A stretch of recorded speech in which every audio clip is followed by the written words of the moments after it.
First year members are your most critical, obviously, because we've got all the studies that show us if you can retain those first year members, really, if you can retain them through the first 2 years, then they tend to stay whatever the average life of a member in your association is.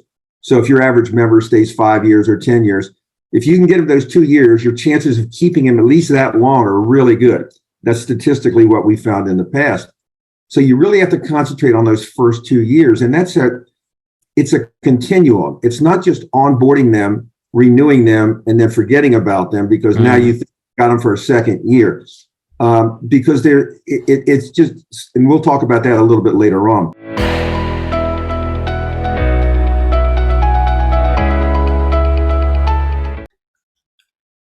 Hey everyone, welcome to the Grype podcast.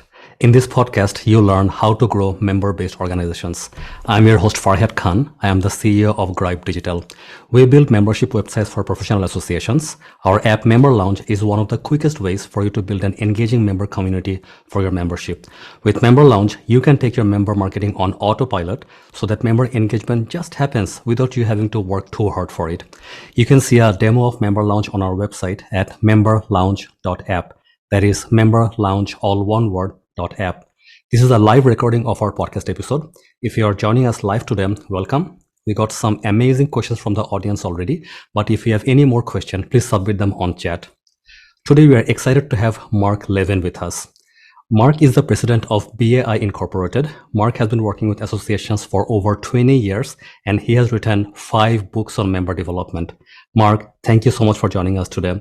Can you start by telling us a bit more about yourself and your work? Yes, Farhad, I can. First of all, the people that are on there, some of them may know me. They can guarantee that I have been in this business way more than 20 years. Let's just leave it at more than 20. But I've actually been in the membership side of associations and nonprofits my entire career. I started back as a volunteer in high school, doing membership work as a membership chair for my Key Club. And then when I was in college, I was the rush chairman for my fraternity. So I was used to going out and trying to get members. So when I graduated from school, I started working for the Boy Scouts of America doing fundraising and membership. And then I worked for 5.5 years as the membership and chapter relations and leadership director for a major trade association here in the United States called the Associated Builders and Contractors, which while I was there became the largest construction association. And then I worked for about 5 years for an association management company, Smith Buckland and Associates, which is the largest association management company. And I ran 3 small associations for them. And then I left Smith Buckland and started my own business. And most of what I did was speaking to associations and nonprofit organizations around the world. But I've also maintained my status as a full-time executive director of the Chain Link Fence Manufacturers Institute, which is a manufacturing group headquartered here in my offices outside of Washington, D.C. And my members are manufacturers of virtually everything you see on a chain link fence. And I've been their executive director for well over 25 years now. We are having actually our best year in membership, believe it or not, right now. It's a trade association. I know a lot of the people listening in are probably with professional societies, but I've done consulting work and contract work with organizations like the U.S. Chamber of Commerce, the American Association of Society of Association Executives, the National Education Association, and hundreds of other associations of all sizes around the world. So I've pretty much been in membership all the time. I have done 5 books for the association market. 4 of them are specifically on membership recruitment, membership retention. And then I've got 1 book and another one coming out on volunteer leadership for nonprofit organizations. So I've been around a long time, and I am now, I'm having trouble keeping up because I am now in more volunteer roles than I've ever been. And now that I see it from the other side, I have enough material to write another book on volunteers, saying my first book on volunteers was wrong. So anyway, we will keep working at that. But I am thrilled to be asked to be here, and I hope we can relate some information that's going to be helpful to all of the listeners today. So one of the key ideas like for this episode today is member retention. Some of the key things we will talk about. Now, when it comes to retention, Mark, what we have found is that if we are able to onboard the members really well and get them really engaged within the first 90 days of them joining the association, then the retention like for those members are pretty high. So they are more likely to renew on their first year. So there was a study on that. Now, when it comes to onboarding, like, can you tell us like what are some overlooked aspects of onboarding? What are we missing? Well, I think the most important thing about onboarding is you have to have a structured and identifiable onboarding program. You can't say, here's what we do, or when we get a new member, here's what we want to do. If it's not written down somewhere and implemented, then I don't know how you would test whether or not it's being as impactful as you want it to be. If I can just mention one thing on membership retention, and I think this it's important. When we talk to our leaders, and I have to make a report actually this week to my board of directors about how we're doing on recruitment and retention in our association. When we talk about recruitment and retention rates and those kinds of things, I work with associations, and they tell me their retention rate is 85%, 95%. But when you look in there, what they're talking about is where were they in relation to where they were a year ago. But what they're talking about there is a net number. So your retention rate isn't how many members do we have now versus how many we had a year ago. Okay, that's your net growth rate. But your retention rate is how many of the members that paid you in 2022 paid you again in 2023. And those are the members that you have to realize that those are the ones, as a membership person, you're responsible for that retention, not replacing those people. Okay. So the renewal. Well, you're still responsible if you've got goals like I've always had. You're still responsible for being at a certain number at the end of the year. But as you said, everybody knows by now, I hope, that the effort you put into member retention is probably tripling how many members you'll have at the end of the year in terms of your energy, your ability, your time that you spend on it. So it's really worth spending time on that member retention. The second thing about onboarding new members, and first year members are your most critical, obviously, because we've got all the studies that show us if you can retain those first year members, really, if you can retain them through the first 2 years, then they tend to stay whatever the average life of a member in your association is. So if your average member stays 5 years or 10 years, if you can get them those 2 years, your chances of keeping him at least that long are really good. That's statistically what we found in the past. So you really have to concentrate on those first 2 years. And it's a continuum. It's not just onboarding them, renewing them, and then forgetting about them because now you got them for a second year. Because it's just, and we'll talk about that a little bit later on. The other thing about onboarding is you have to remember, who is the onboarding process about? Is it about us checking off the contacts in the first 90 days and sending the information out or having the video or whatever it is? Or is the orientation about trying to convince new members in the first 90 days, 60 days, whatever you've got? Our job with the onboarding is to, as best we can, to convince new members that they made a good choice by joining. It's not necessarily to get them coming to a meeting. It's not, now I'm not saying again, because we're talking about this, but people, I think we need to keep away from, and I'll apologize ahead of time talking to a tech company. Member retention is not a process. You use as many processes, technology is certainly, you use the processes to attain the result that you want, which is the member renewing, obviously. But I think the first thing we have to remember is who is that onboarding process about? It's about making the member comfortable, reinforcing that we've got tools to help make them successful in whatever they're doing, either professionally or in business or whatever their role is. And also we want them to think as early in the process as we can, I made a good choice. If this is the way they're going to treat me. And here's the thing now, and I don't want to keep going on, but this is something that's really important. There's an old saying that says you only get one chance at a first impression. And in membership, that's not true. In membership, you have 3 chances at a first impression. The first impression a member has of you is when you ask them to join. So that member experience that we're always talking about, and we'll talk about here, the member experience doesn't start when somebody joins your organization. The member experience starts when you ask them to join. So your recruitment process has to flow into your retention process.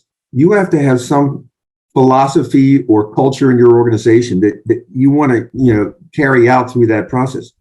So your first chance to make a good impression is how you ask them to join. And that comes with personalizing and customizing that approach to members in the first place. The second first impression is what happens when they do join. And this is something that this is one of the places I think we really lose out sometimes. When we get the member application, we think that we're done now. Okay, now we can put them into our onboarding process. When a member sends you that application, from the minute you get it, the member is thinking, what's next? How long, and are you measuring how long it takes you to respond? How long does it take you to send out that welcoming letter? How long is it when you have that new member orientation? What are those timeframes on there? And the member isn't thinking about any of that. The member doesn't know what's next. Now, we expect them to go to our website and start getting engaged, and it doesn't happen. So that first follow-up is really the second chance at a first impression. And the third chance we get to make a first impression, and this is all part of the onboarding process, is the first time they become engaged in the organization, what kind of an experience do they have? Their first engagement with us might be an email saying, when am I going to hear from you? Their first engagement might be a phone call saying, I can't find, when are we going to have our next meeting? I really want to go to our next meeting. And so we have to remember that the onboarding process is always about the member. It's not about the functions that we want to go through. And if we can combine those in the right way with the right messaging, then we'll get the membership off to a good start. And those first 90 days are important. There's no question. But the last 90 days are going to be pretty important too, because that's when they're going to start getting invoices for next year's dues. And the question is going to be, from the time they join to the time you send that first renewal notice, what kind of an experience did we give them? So I think that is, and I know that's a long answer to what about onboarding new members, but we look at it as something that's distinct from all the other things that are going on during that first year. It's just a little unique for that first year member, but it's got to be that same idea of having a member experience that makes them want to come back again. And part of that is getting them into those first 2 years and letting it become a habit. So it would never cross their minds not to rejoin. That's where you want to be. Got it. So if you want to kind of like zoom in on the first 90-day experience a little, or maybe like if not 90, then like 60, from the time they signed up to be a member, until like they are accessing, say, the first resource from the association, right? So how would you design that ideal onboarding during that time? What would you do? Well, again, and it depends on the size and structure of your organization, right? So, and how many new members you've got coming in. But there's something that you want to do in there. And there's the recruitment process. But even when somebody joins, just because they join doesn't mean they know everything you do. There may have been one reason that they joined. They may have joined for an insurance program. They may have joined because of your digest. They may have joined because they were at a meeting and it was a discount to get their first year of membership. And we'll talk about those in a little bit if we have some time. But they don't know everything. So that first follow-up that you have with him, that first contact, yes, there's a welcoming part of it. But after you welcome them in, there's what we call the new member orientation. And that's when we start trying and that's a generic term for it, but it's the period right after that when you're trying to start getting more information to them and trying to tell them, did you know we have this, and did you know we have this? And of course, you can send a packet out, you can send them to your website all you want. But here's what I think is really key. The key thing is gathering information on new members as soon as we can after they become members. Because then what it allows us to do during that first year is to customize that follow-up. If every new member is getting the same form email other than their name and address on it, okay, then if we treat all of our members the same, that's the impression they're going to get, is that everybody here gets treated the same. And we live in a world where people are used to getting exactly what they want. Because and especially, you know, I know we're going to talk about this a little later on, but, you know, our competition for getting and keeping members isn't coming just from other associations and membership organizations. The private sector has been our biggest competitor for a number of years, because if I get a better experience working with one company over another, and I know your association is about your industry or your profession, you've got some loyalty to that because of what you do for a living, you want to support that and all the intangibles we talk about. But in the long run, our job is to turn the intangibles into tangibles. I mean, really, everything we do, we have to say, what's the benefit of what we're doing? What's the value of what we're doing to our member? And it may be something like government relations or advocacy, where we say, well, that's just an intangible. It is not. We have to connect that for the member, because they're not going to do that.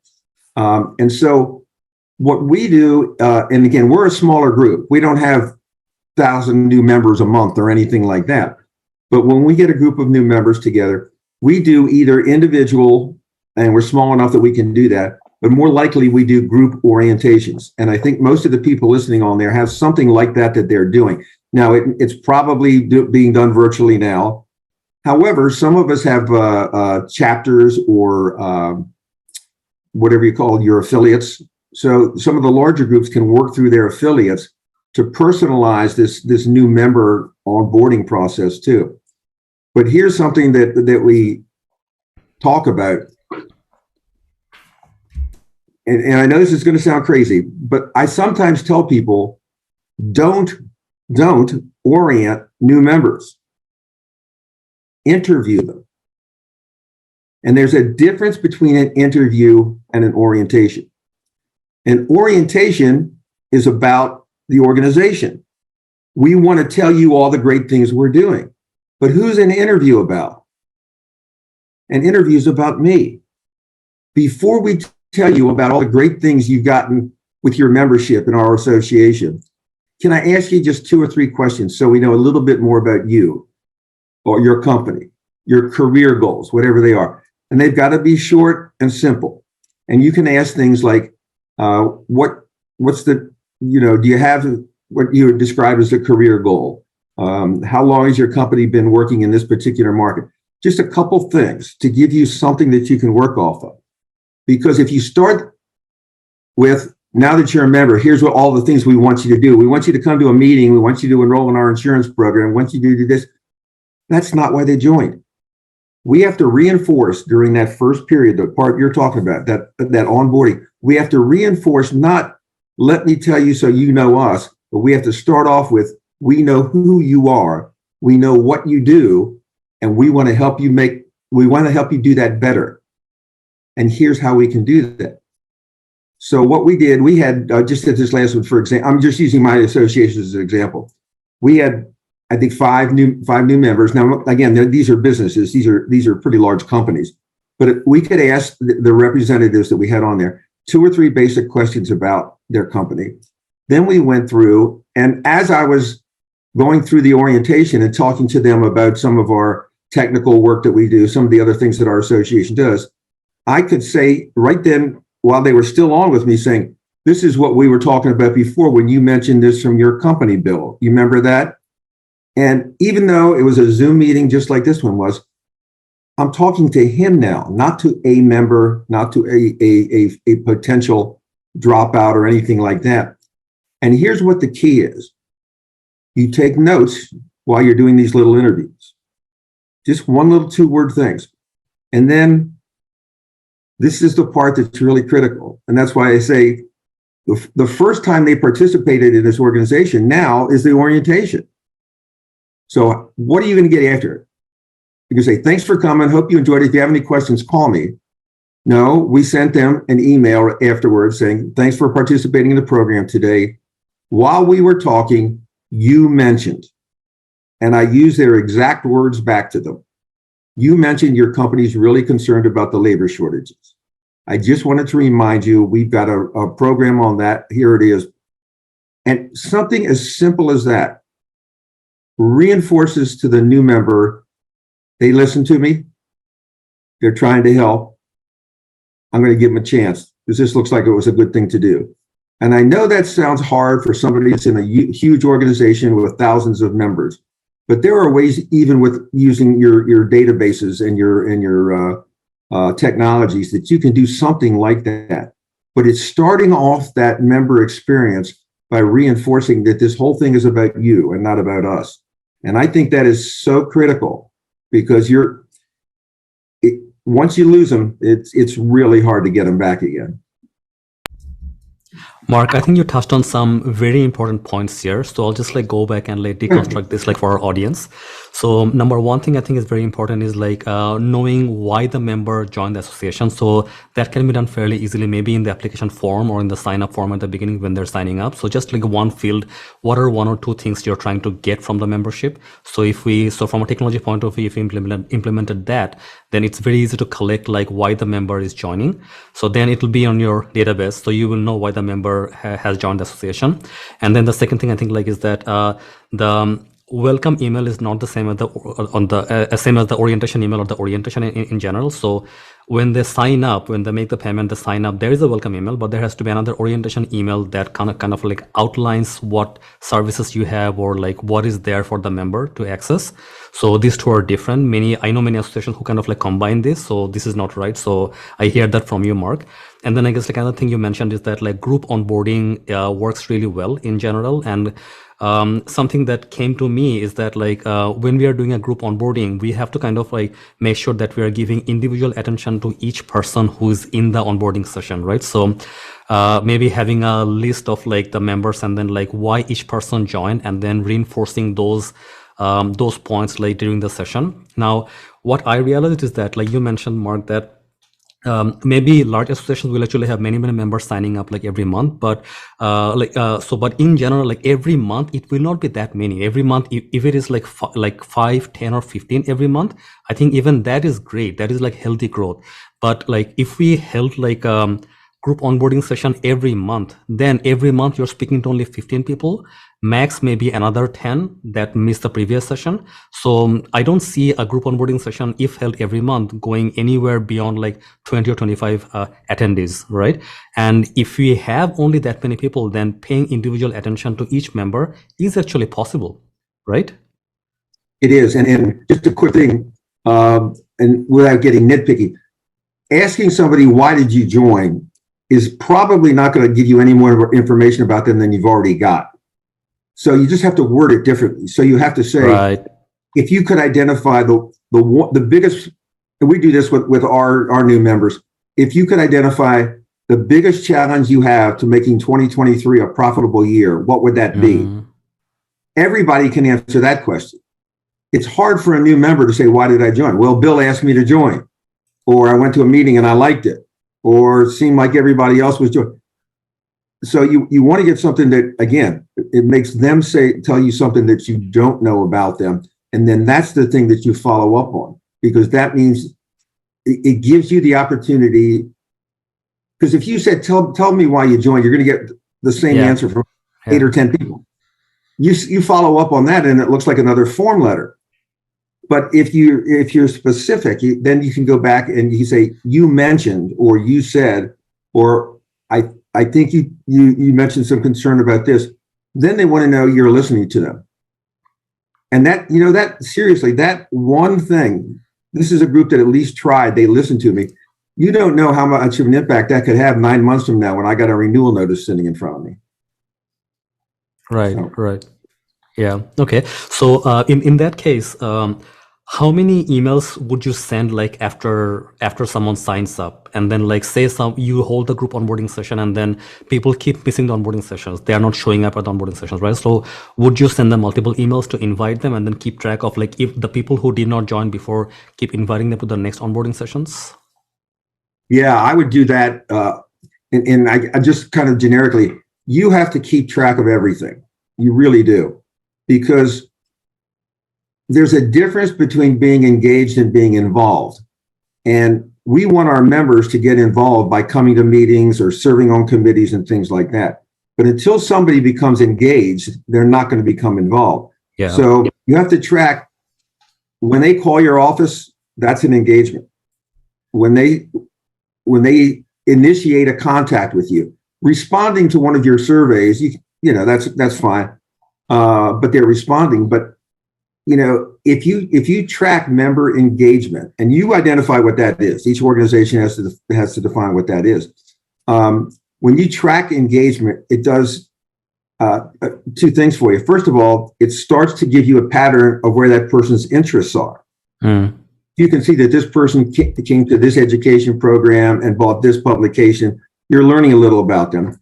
And the other thing is, I would say maybe 3 or 4 months, you need to take a look at those people that have nothing next to their name for engagement. They've been members for 4 months. They didn't respond to the survey. They haven't contacted us. They haven't come to a meeting. They didn't open their newsletter last month. And those are the kinds of things you can track. And then what you do is you contact them, but you contact them on a personal level. Meaning give them a phone call? A phone at this call point, or email, in today's world, in all honesty, getting them to answer a phone call is really difficult. If you're a small enough group, you can use your volunteers to do that. And that's the best way to do it, because if they see my number pop up, they know I'm not going to talk to Mark, but if they see one of their fellow members' name pop up on it, they might call them or talk to them. But I think the important thing is that, what you don't want to do is call them up and say, hey, we haven't seen you lately. And believe me, that's what people do. They say, well, I'm calling because we're going down our list of people that are actively engaged in our organization. And we noticed that you just joined a few months ago and yet you haven't done anything yet. Are you getting all the information, blah, blah, blah. And that's all well and good. But if you think about this, and my background's in sales, so I'm telling you this, all you're doing is planting the seeds in their mind that, hey, I'm wasting my money. I joined this group 6 months ago and I haven't done anything yet. So what do you think is going to happen when they renew? Well, I never did anything. I never call somebody and just calling to see how you're doing because we haven't heard from you. Always call them with a reason.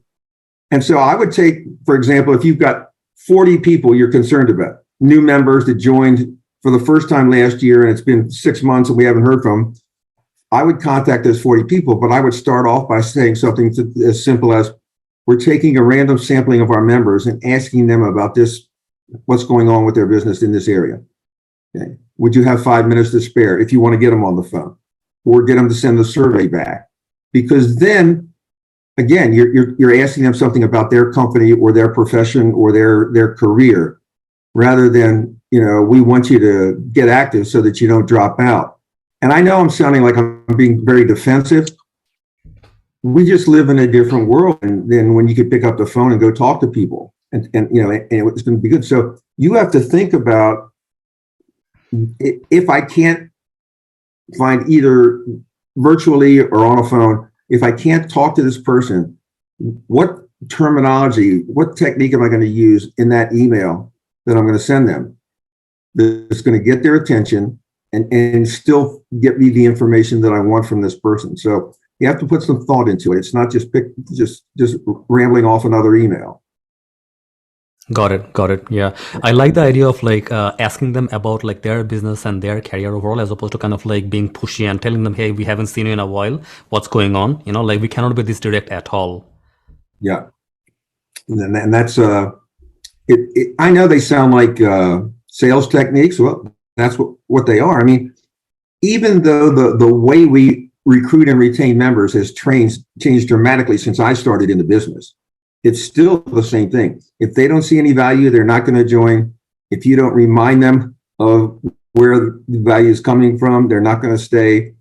If you forget about them, they're leaving. And so you have to just change techniques, and technology just allows you to do things actually a little bit better now, more customized, because you've got that.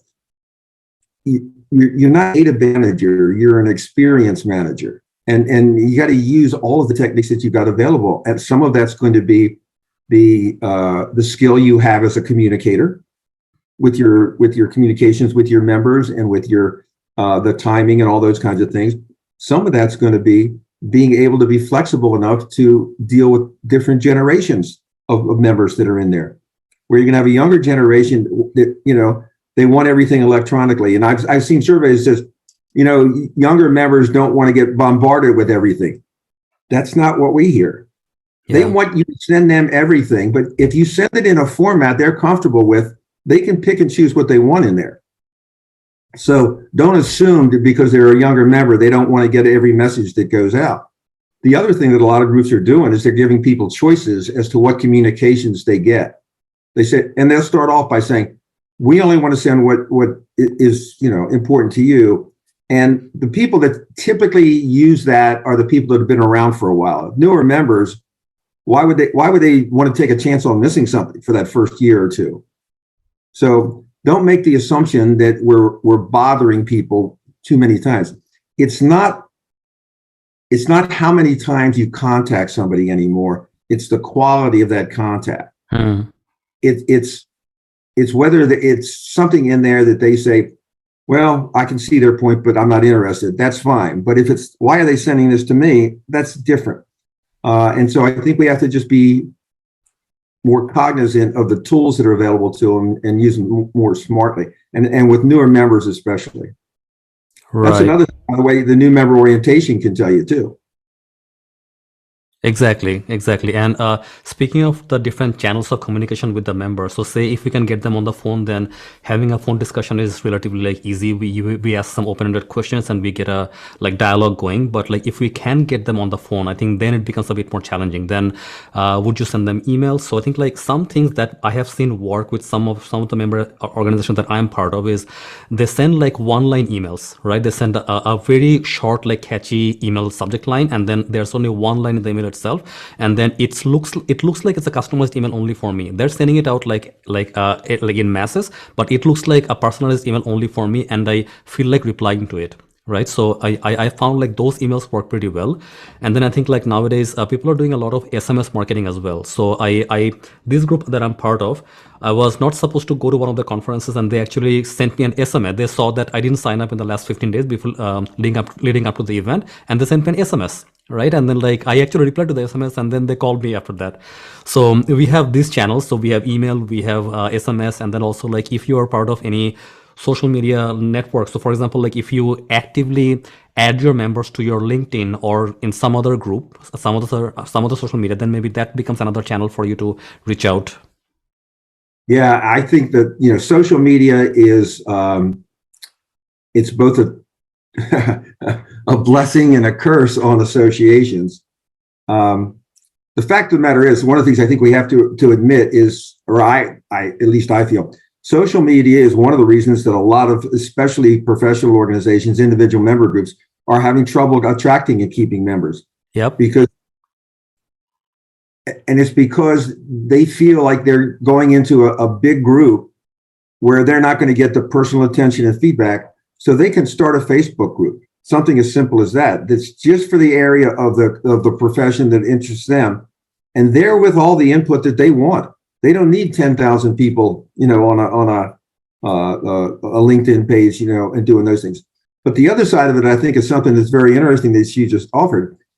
If there's some way to include them with the scope of what the associations are doing and getting their names out there, because in professional organizations, a lot of what people want is part of the reason they joined is they want to be recognized for who they are and what they contribute to their profession.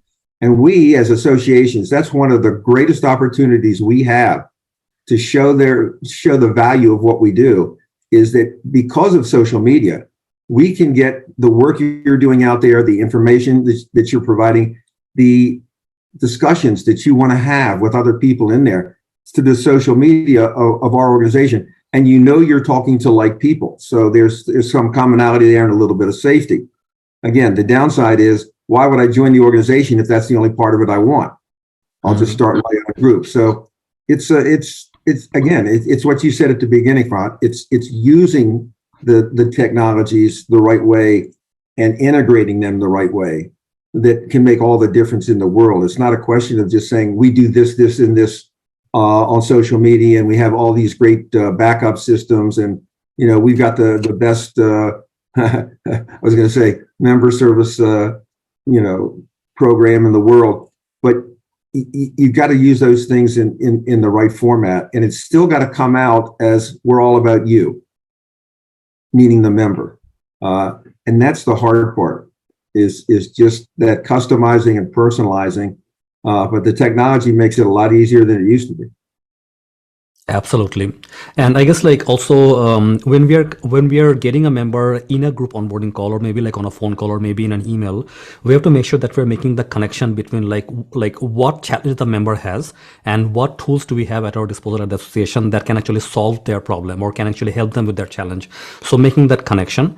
Now making that connection one by one on a phone call is easier, but if you were to make that connection in a group call, in a group onboarding call, Mark, do you have any suggestion how we can do that? You mean in terms of connecting them with some of these tools without just starting to rattle them off and exactly what we do? Yeah. Well, I guess you could group them in some. For example, what we do, instead of saying, here's 15 programs our organization is involved in, we'll say, and again, I'm a trade association, but we'll do both of them. But for a trade association, our members are concerned about one thing, and that is making money in their business. That's what we're in business for. So there's only two ways they can make money. They can sell more of their product, or they can keep or control or lower their cost of doing business. Okay. I don't know any other way to make money unless you steal it.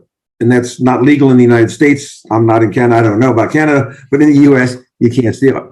So what we'll do sometimes is we will, depending on the group we're with, saying, let me just very quickly, instead of running through programs we have, let me very quickly run through the ways that we are helping market your products on a larger scale. And so now they're listening because are there sales tools in there I can use? Should I be on their social media? Maybe that's more exposure for my company. And I'll say then, and then the other thing we're in business for is to help you as best you can in today's marketplace control the cost. And so we'll talk about things like our group buying programs, or we might talk about our legislative programs that are stopping international competition from coming into some of our markets and things like that. So if you're discussing outcomes, then you don't have to start going through that laundry list of how. Saying if you'd like some more information on some of our market building tools or some of our cost control tools, please drop me a note after this, or put it in the chat or something like that, and we'll follow up. Because you don't want them to sit there and listen to you telling them again about all the different things that you've got. But and in a professional society, people join professional organizations for continuing education, for professional recognition, and for career advancement. Okay? Yes, they want to put something back into their profession, just like a company wants to put something back into their industry. But if you tell somebody you should join because it's the way to support our profession, that sounds like charity. Okay. But if you tell them that in addition to helping your career, you get to build a better profession for all of us, now you got my attention.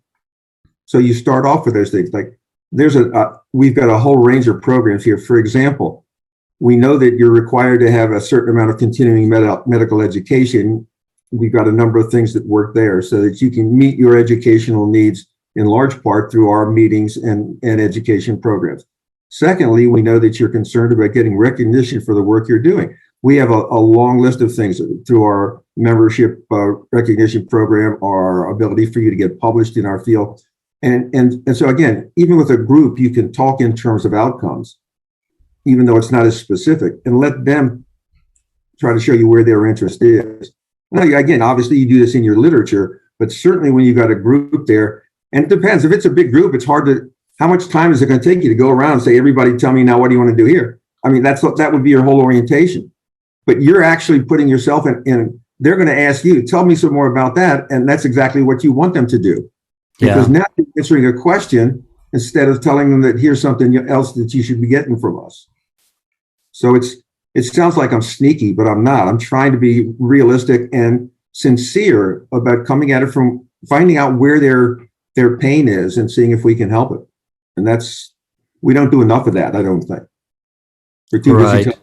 We're too busy telling them what we do. Exactly. So if I'm kind of like trying to structure a group onboarding, then I think like here's what I'm thinking like a good way might be.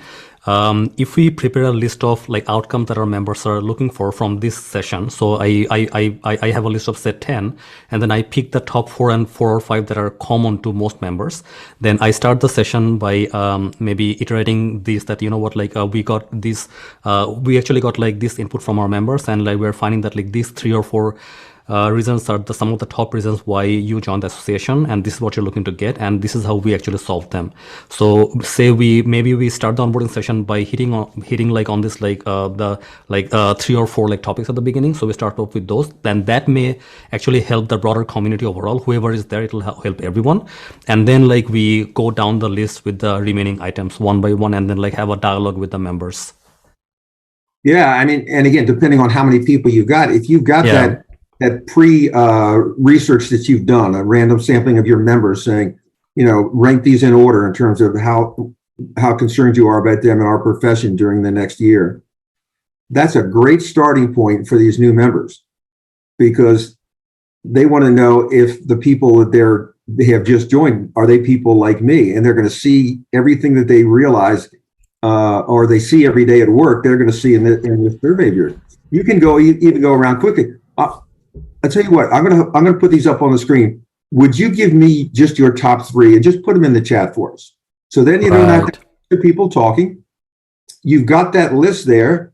As people are putting them up, you talk about them. Bill, thank you. I see that you agree with our members that this is the number 1. Just little things like that while they're coming up.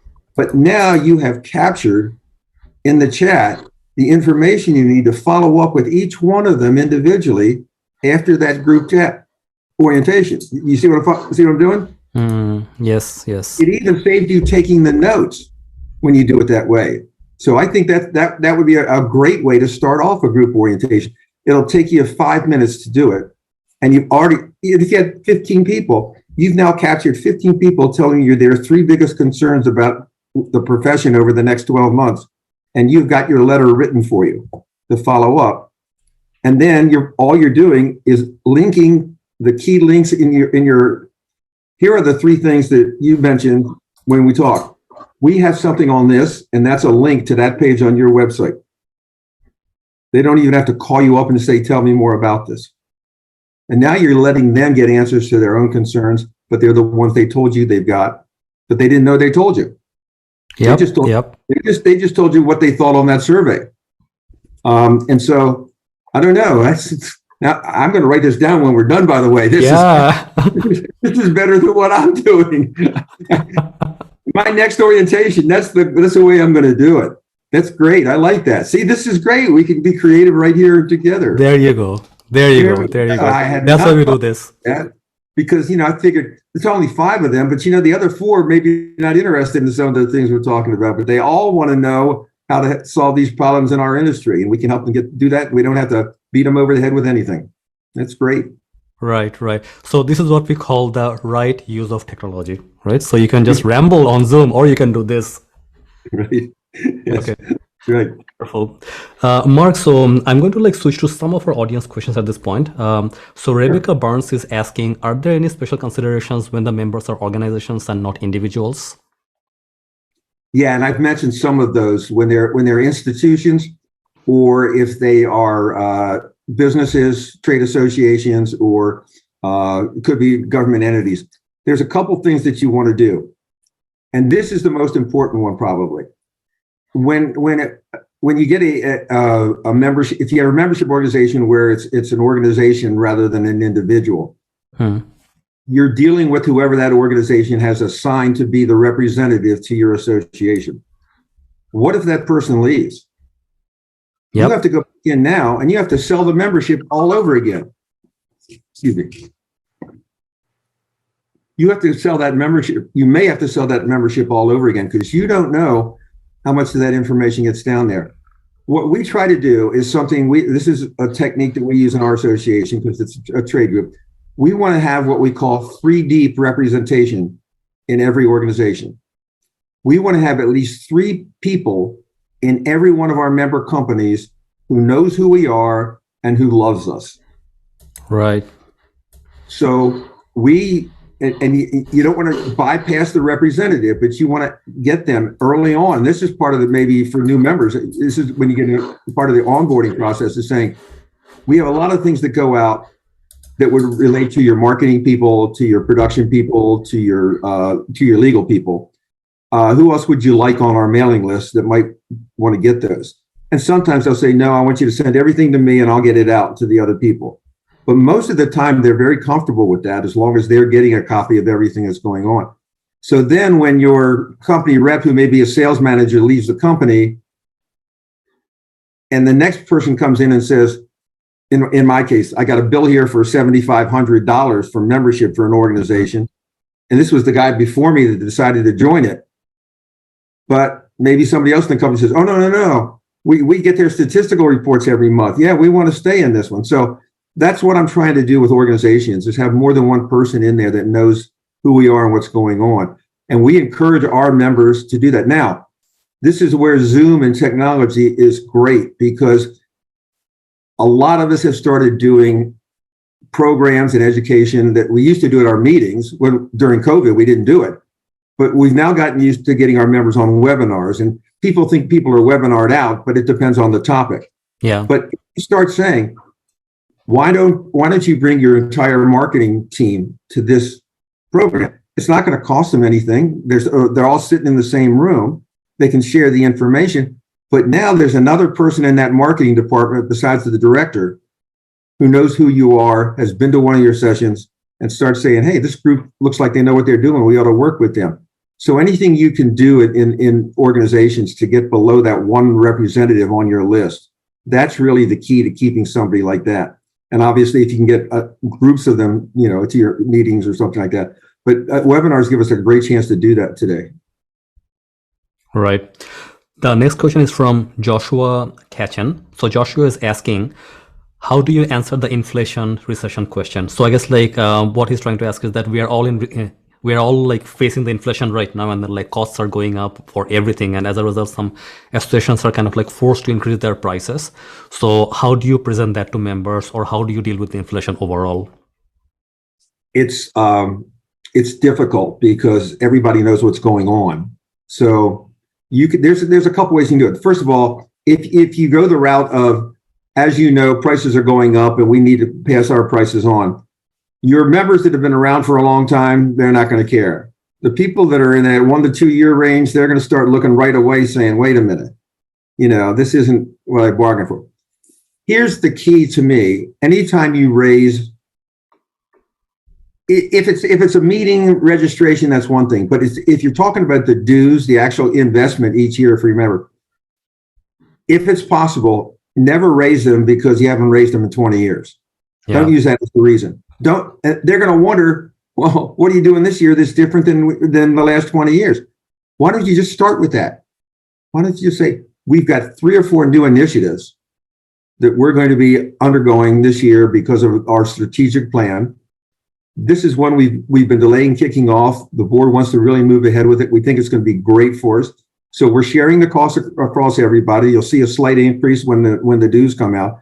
And don't announce the dues increase when they got an invoice sitting in front of them.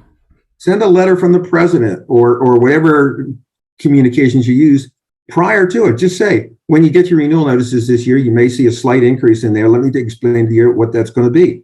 Don't try to explain it when you're asking them to write a check or give you a credit card. Explain it to them ahead of time. Then when they get it, they say, yeah, they told me about this. Let's just put it through.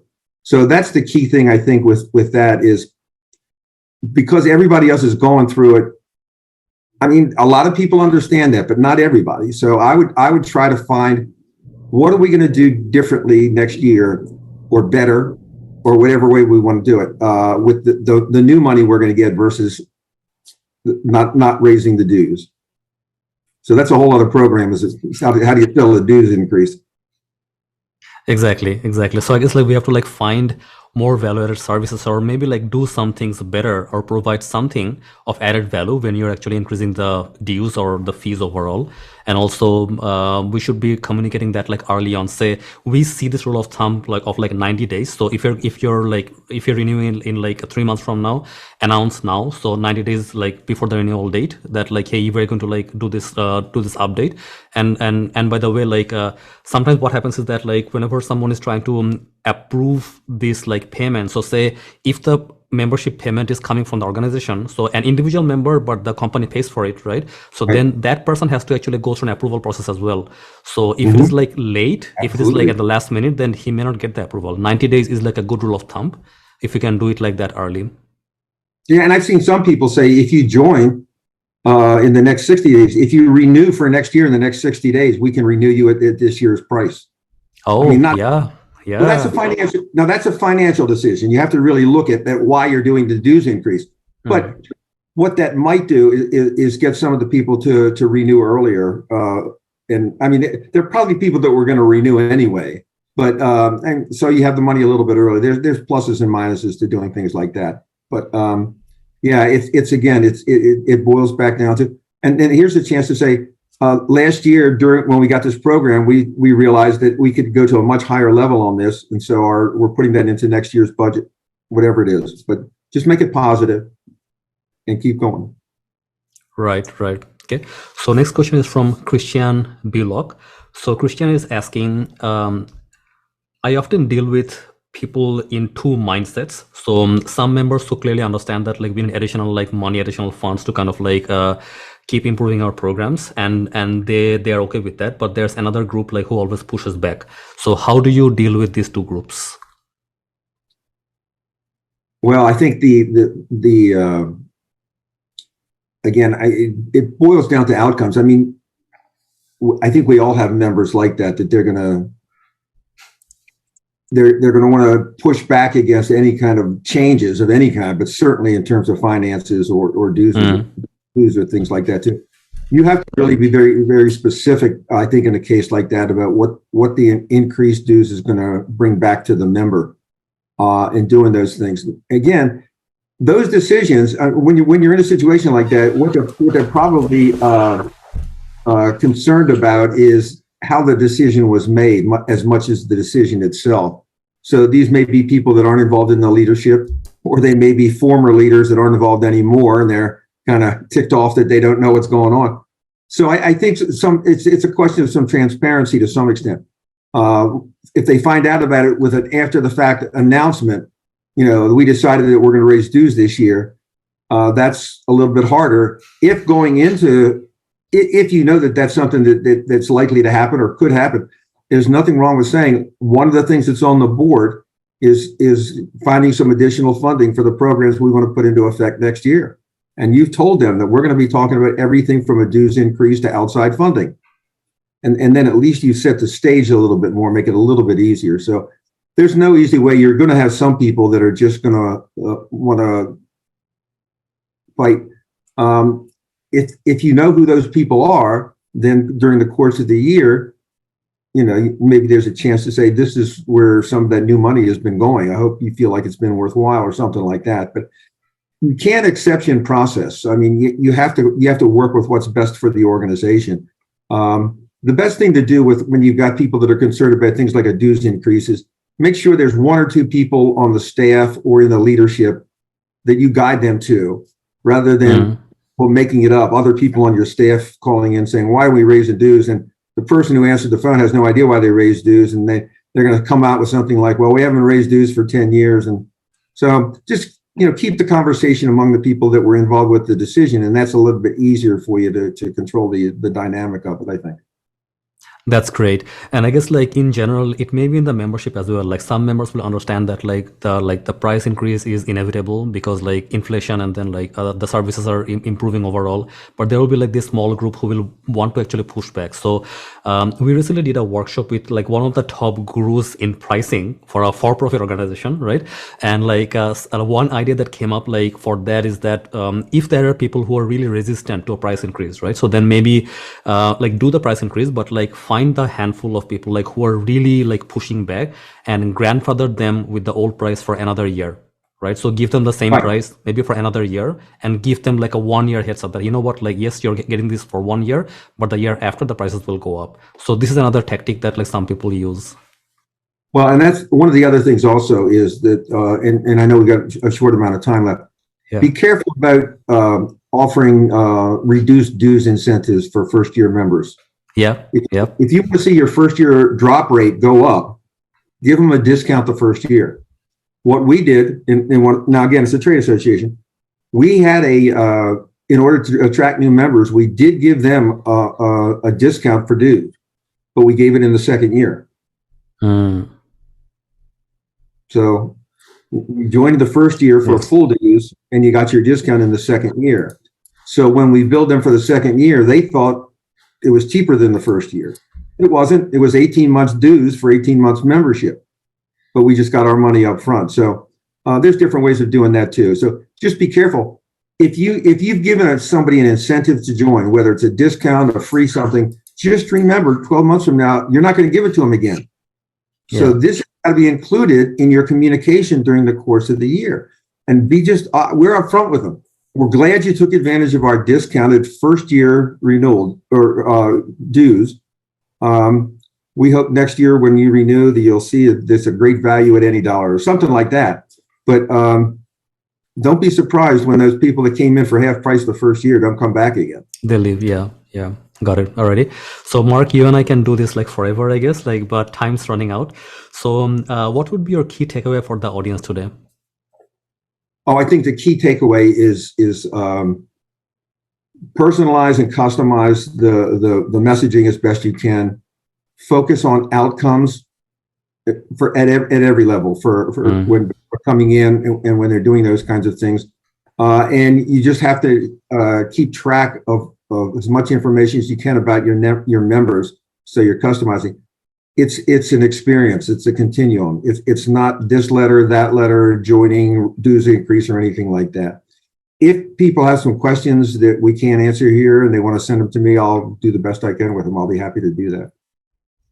That's great. So Mark, how can people reach out to you? Well, the best way is just to get me by email, and I don't have any visuals here, but just contact me by email. It's just mlevin, MLEVIN 0986 @gmail.com. Got a Gmail account. If you just email there and say, I heard you on the podcast, I'd like to, any chance you could give me a little bit more help on this, here's my situation. I'll be happy to help as much as I can. Alrighty, fantastic. Mark, thank you so much for being with us today. It was wonderful. My pleasure. Thank you all very much. Alrighty. So that is the episode with Mark Levin. We got so many gold nuggets in this episode, but my biggest takeaway is how do you organize that? How do you structure that group onboarding session for maximum impact? And I think Mark actually gave us some wonderful ideas on how you can structure that group onboarding session to really connect and give your members the value that they're looking for. Once again, I always tell our audience that whenever you come to a session like this, you learn a lot, but what matters more is what you do right after learning these ideas. So you have to go home and then execute on some of these ideas. So at least find one idea from the session that you can execute on and actually get it done. Nothing happens until you start doing. So once again, I'm Farhad Khan from Grype. Thank you so much for being with us today, and we will see you on the next episode. Bye for now.